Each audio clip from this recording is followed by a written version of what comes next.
Amahle, the pangolin, loved to dig in the soft earth. One day, she found a tiny baobab seed rolling in the wind. A big tree could grow from this, she whispered. She carefully picked it up in her little claws. But oh no! A monkey grabbed it and ran away. Amahle scurried after the monkey, calling out. The monkey swung through the trees, tossing the seed. A nosy hornbill caught it mid-air. "This isn't food," squawked the hornbill, dropping it. Amahle caught the seed just in time. The wind howled, blowing the seed across the sand. "I must find a safe place," Amahle decided.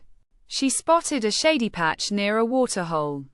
Carefully, she dug a small hole for the seed. The ground was soft, just right for planting. She covered it up and patted the earth gently. "Grow strong, little tree," Amahle whispered. Days passed, and Amahle checked on the seed every day. One morning, a tiny green sprout peeked out. The monkeys, hornbill, and other animals gathered to see. "Look, the baobab is growing," cheered the monkey. Amahle smiled, knowing she had helped the forest. She promised to protect the little tree as it grew. One day, it would provide shade and shelter for all.